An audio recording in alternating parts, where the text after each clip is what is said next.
So we turn the patient on his belly into the prone position by taking up his legs. We also will influence the anterior tissues and again the whole lymphatic circulation of his legs, of the pelvic floor.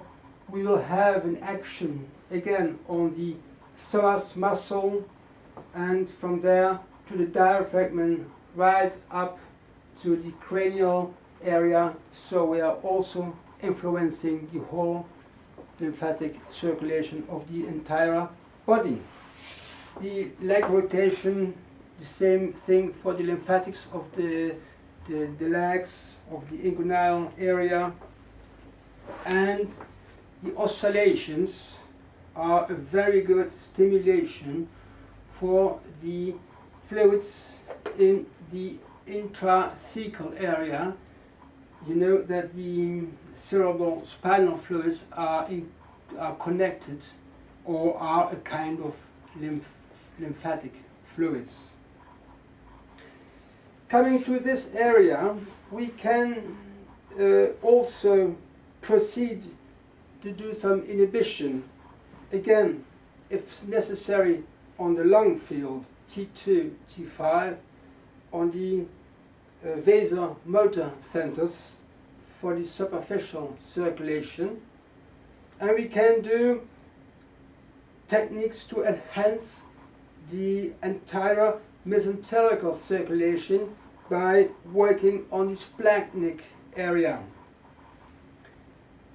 Splanchnic area, mesenterical circulation, superficial circulation. Now we're coming actually also into the field of fever. So let me explain something about fever. Fever is a state where there is an intrusion of germs. These germs will be attacked by our lymphatic cells, which are pyrogenous cells. By their attack action, their counterattack, to neutralize the germs, virus for example, by this action of phagocytosis, these actions are pyrogenic, so they will increase the body temperature. That means that the hypothalamus will pick up an increased body temperature compared to his referential temperature, which is 36.5 degrees of a normal body temperature. When he will pick up an increased body temperature, he will start proceeding to give an action of the body to produce warmth, to pick up this augmented referential temperature. So he will give you some muscle spasm, muscle contractions, some trembling, tremor, shaking, and all by these actions your body will produce temperature, so that his referential temperature will meet the new body temperature. This is in the beginning a good action because it's witnessing body defense, but by this action the sympathetics will go in hypertonus, not only by the reaction of the hypothalamus but also by the intrusion of a germ. And the sympathetic tone augmented might create again muscle spasm, which might create an impaired circulation. This spasm, muscle spasm, will also create a spasm of the diaphragm. And as you know that the main defense activity of the lymphatics is occurring at the liver field, there will be a huge activity in the liver field, in the mesenterical field. And because of the spasm of the diaphragm, the mesothelial circulation cannot be anymore discharged by going up to the superficial circulation, because the pathways via the diaphragm are just closed. So there comes in or inhibitory action, again, very important.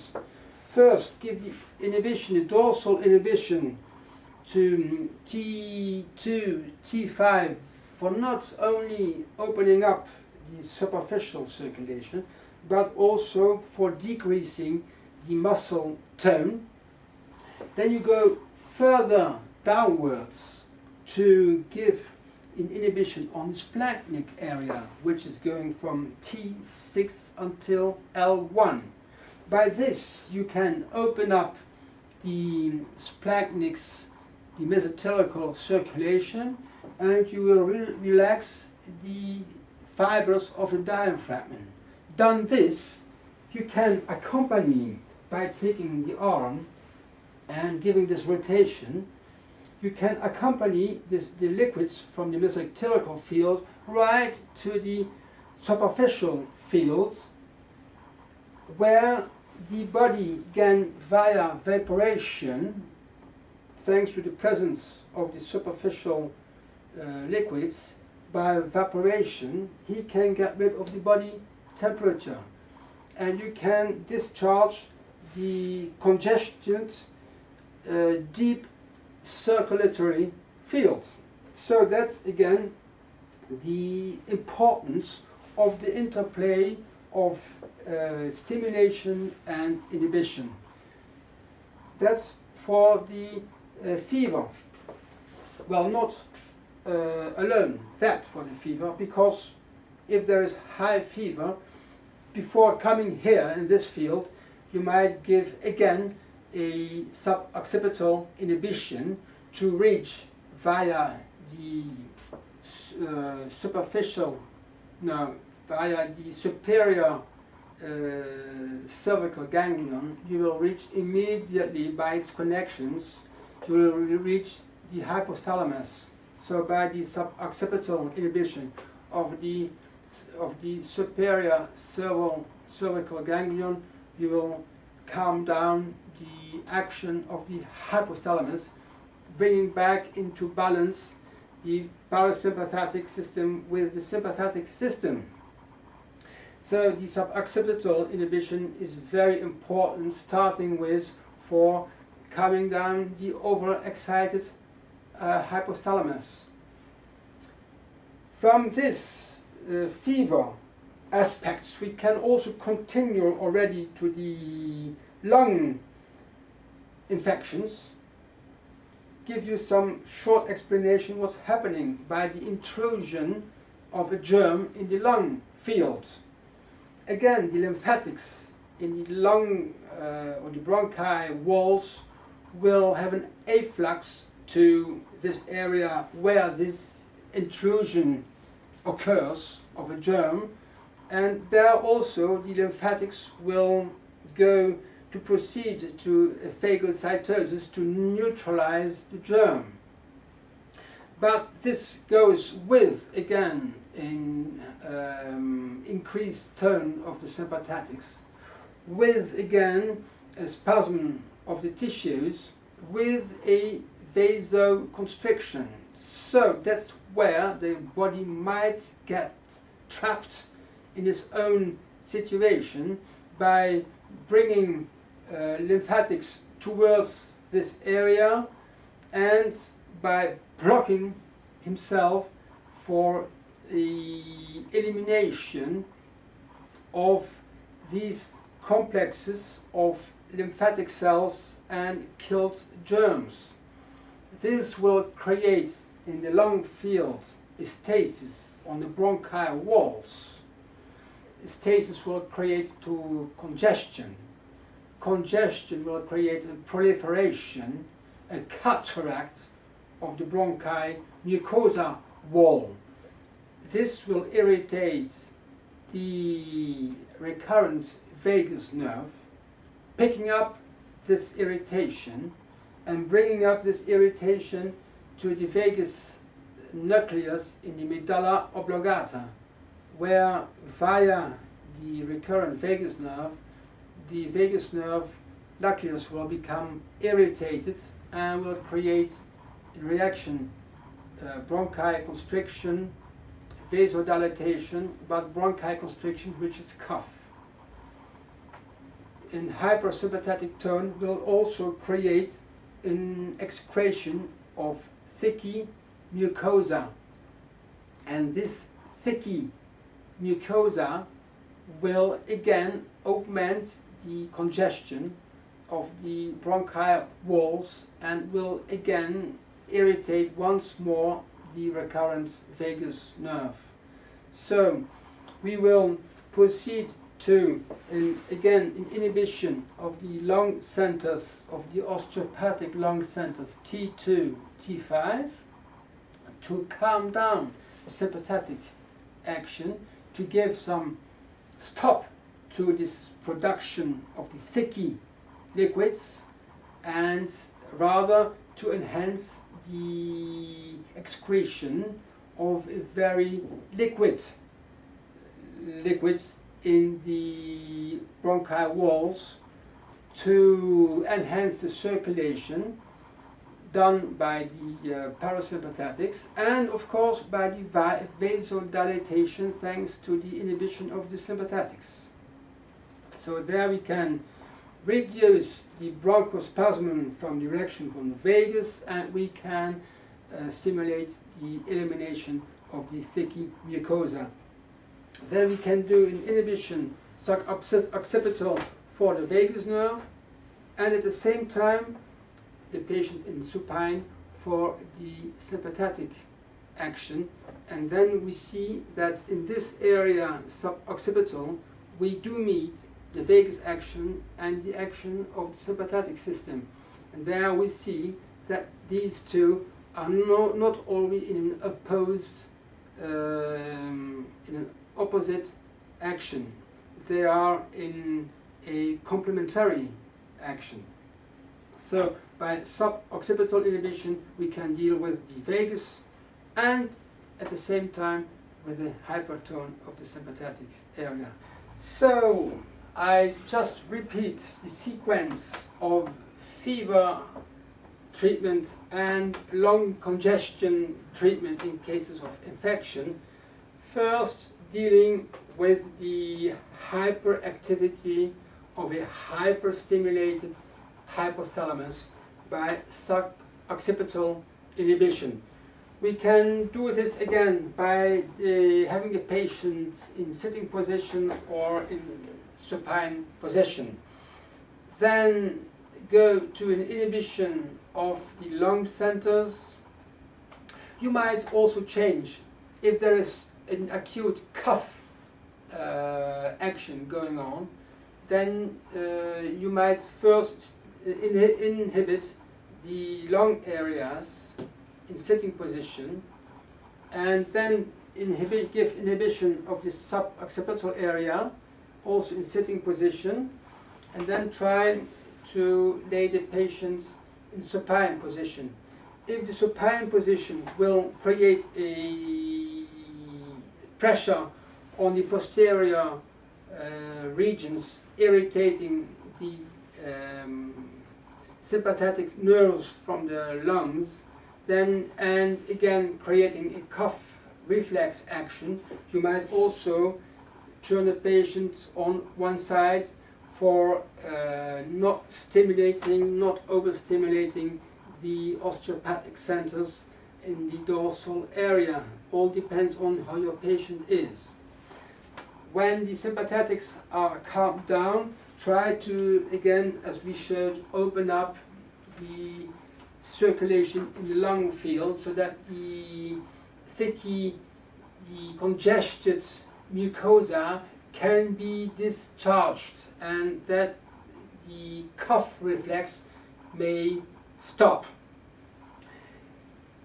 In a very acute situation, we wouldn't do the whole body adjustment because that might overload the already exhausted patients. So you might do only 10 minutes work on the thorax and on the neck and cranial area. Just 10 minutes for not overstimulating the exhausted patients already. You might not give the really specific pump techniques because they might be too strong and they might irritate the lung centers and especially the cuff center, which is T3. So you might try to give first an inhibition of the diaphragm, given diaphragmatic release. Remember that you cannot turn your patient over and over again because he is very sick. So just leave him like we do in the bedside treatment.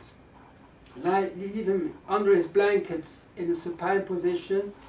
Try to give him diaphragmatic inhibition and give very slowly movements of the body adjustment. By these we are already opening up the lung circulation.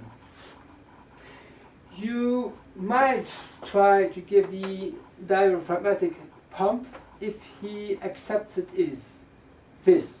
So have a look how he reacts if the tissues are getting more tense and if the temperature of the frontal bone increases, then you know that you are overstimulating, and you will give again suboccipital inhibition going on the superior cervical ganglion, middle and inferior cervical ganglion, control temperature.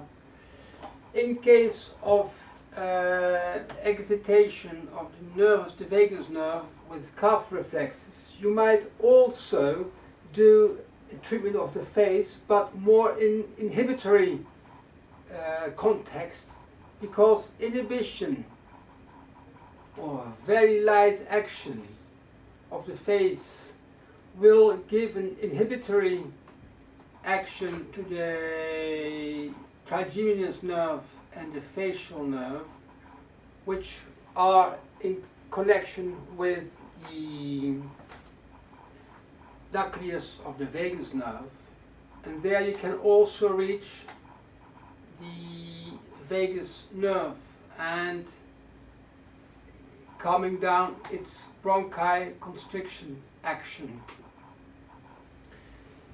If the patient is in a relatively strong state, you might try to do some pumping, but very, very light. Be careful not to overstimulate. You cannot turn the patient over on his belly in supine position to reach the dorsal osteopathic centers for the lungs, but you could give an inhibition for reaching the lung field either on the pulmonary plexus anterior or on the solar plexus to reach the diaphragm with this wonderful Little John technique. Remind you that the pulmonary plexus is there where parasympathetics and sympathetics do meet together. So you will take his arm as an arm leverage to control the tissue tensions. You go to the pulmonary plexus, search for the tissue contact between the both, and then you just wait. And if inhibition starts, you will feel the tissues of the arm release, and the arm might start moving in some kind of fascial unwind procedure. And then you know that you are inhibiting. You could do the same thing on the solar plexus area for the diaphragm. The same principle, waiting, first trying to get contact between my two extremities, waiting, and then you feel that the arm is going away and your inhibition is occurring. Also not only look at the temperature of the frontal bone, but look also at the diverse temperatures, the changes of temperatures in diverse body areas. In a hypercongested bronchi area, you might feel warmth over here, and below the diaphragm relatively cold because there is no activity, all the activity is over there. So an inhibition of the diaphragm, opening up the diaphragm, you will release the bronchi congestion, and you might get more balance between these two fields regarding their body temperature. Also, considering the patient in sitting position, feeling the dorsal area, you might feel above the diaphragm warmth and below the diaphragm a cold area, because everything is stuck. There's a hyper action in the bronchi walls.